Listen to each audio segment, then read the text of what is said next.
carte de Noël déjà, mais une carte boîte. Donc, quand vous aurez compris le système, vous pourrez reproduire cette carte pour bien d'autres circonstances que Noël, bien entendu. Alors, on commence tout de suite. On prépare ses papiers à l'avance. Moi, j'en ai fait en série, ce qui fait que j'ai coupé tous mes papiers. Comme ça, je n'avais plus qu'à assembler, coller. Enfin, plus qu'à. C'est du travail, hein. Alors, qu'est-ce que j'ai pris comme papier? J'ai pris une chute de papier bleu. C'est du cardstock, un bleu, je sais pas, bleu, mais il est assorti à mon papier que j'ai choisi. Ça, c'est une chute d'un papier Cosmo Cricket, voilà, dont j'aurai besoin aussi. Alors, les chutes, comme ça, vous voyez un petit peu comment je range mes affaires. Ben, les chutes, je les mets dans des pochettes velcro, comme ça, avec une petite étiquette au-dessus vert. Je mets ça dans un bac Ikea et j'ai toutes mes chutes de verre, même des papiers, même des toutes petites chutes comme ça par exemple. Je garde tout bien dans mes pochettes et quand j'ai besoin d'un petit déchet pour une carte, ben, je trouve facilement. Donc, l'autre ligne de papier, c'est une ligne qui est sortie chez EcoPark l'année dernière et elle s'appelle Happy Holiday et elle est dessinée par Laurie Whitlock. J'utilise le papier à flocons et alors ce papier-là qui est double face, l'autre aussi d'ailleurs, mais voilà, c'est ces deux-là que j'ai choisi. Maintenant, pour mon fond de carte, j'ai acheté des paquets complets de cardstock 160 grammes de format A4, donc comme ça on n'est pas obligé d'entamer une grande feuille 30-30 et je l'ai découpé, voilà, quand je vous disais que mes découpes étaient prêtes, voilà, je l'ai découpé à 26 cm sur 21, ça c'est la largeur normale, mais ici c'est 26. Et puis j'ai découpé alors mes garnitures pour l'intérieur de la carte et l'extérieur en flocons dans le même papier qui va faire les rebords de la boîte. Là j'ai découpé, c'est 12,5 je vais y arriver, par 7,5. Ici c'est 3,5 par 12,5, de nouveau 3,5, 12,5. Et ici c'est le devant de ma carte et c'est encore une fois 12,5 par 4,5. Voilà, et chaque fois, deux fois, et le fond une seule fois. Comme ça, toutes vos découpes, enfin presque toutes vos découpes sont faites, en tout cas pour ce qui s'agit du fond de la carte. Pour ce qui est maintenant du pliage de la carte, donc moi je prends mon score pâle, mais vous pouvez tout aussi bien faire ça avec votre mincicot et à la place de la lame, vous passez avec ceci, le plioir. Donc je fais un pli, donc sur ma feuille mise avec le côté de 26 cm sur le dessus, je fais un pli à 5 cm, je marque, à 9, voilà, à 17 vous allez être contente parce que c'est en centimètres et pas en inches, à 21, voilà, et je tourne, et là je fais un pli à 4 et un pli à 17. Ouf. Voyez ce qui arrive, on veut aller vite, voilà, bien. Maintenant je vais couper, alors là je ne sais pas si vous voyez bien à la caméra, mais je coupe ici, donc on est sur le grand côté 26 et je vais couper l'équivalent des deux premiers carreaux tracés, voilà, et je ne coupe que dans ce sens-ci, je ne coupe que le premier. Voilà, donc j'ai un petit, voyez, un petit rabat qui va me servir à fermer la boîte, on va y arriver.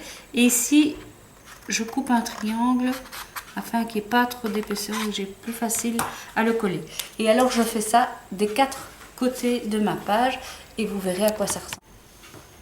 Alors, quand j'ai terminé, voici à quoi ça ressemble. Donc, j'ai mes deux rabats, j'ai ici l'intérieur de ma carte, ça c'est l'intérieur, et ça ce sont les rabats extérieurs. Et maintenant on va plier.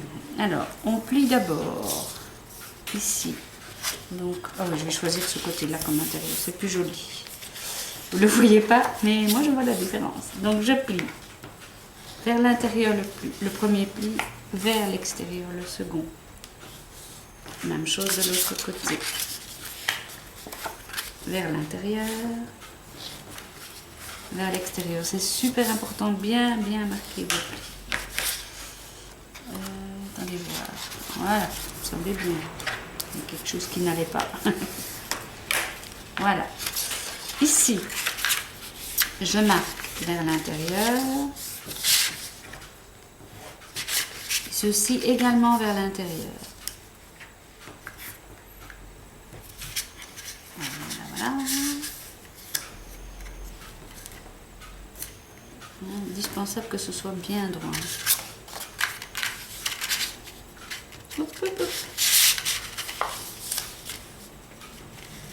Vers l'intérieur.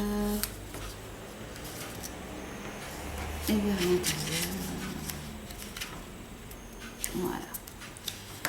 Alors, ici, je vais me servir de mon rabat pour marquer le milieu de ma carte. Voilà. Même chose de l'autre côté. Voilà. Et je vais sur l'envers. Donc, avec mon plioir, je vais marquer le pli.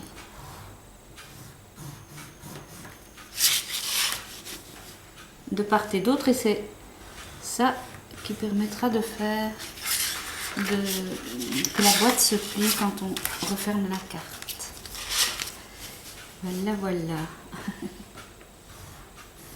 C'est beaucoup de chipot, mais le résultat en vaut vraiment la peine. C'est très technique au départ, mais comme je l'ai fait en série, je vous assure que maintenant, ça y est, je suis lancée. Donc, ici, on va plier vers l'intérieur, sur le pli qu'on vient de marquer. Là aussi, soyez vraiment précise, prenez votre temps, sinon la carte ne sera pas, on fera des vilains plis, elle se fermera pas bien. Voilà. Et voilà. Voilà, le gros dépliage est terminé. Maintenant, pour coller, j'utilise la Zip Dry Glue. C'est une colle qui vient des États-Unis. Je sais pas, je sais pas si on en trouve par ici, mais bon, moi je l'ai commandée chez Simon Systems, mon nouveau fournisseur de la cour, comme je dirais. Elle est vraiment bien parce que c'est économique de 1. Le pot n'est pas bon marché, mais par contre, franchement, elle ne gondole pas. Il en faut très peu. Vous pouvez déjà faire énormément de choses avec un tube. Regardez, il suffit vraiment d'un tout fin filet. Bien la fermer entre chaque collage parce qu'elle sèche très vite. Et ce que j'aime par rapport au dérouleur classique, c'est que vous pouvez encore éventuellement un petit peu bouger votre carton si il n'est pas bien mis à votre goût. Et ça, je trouve...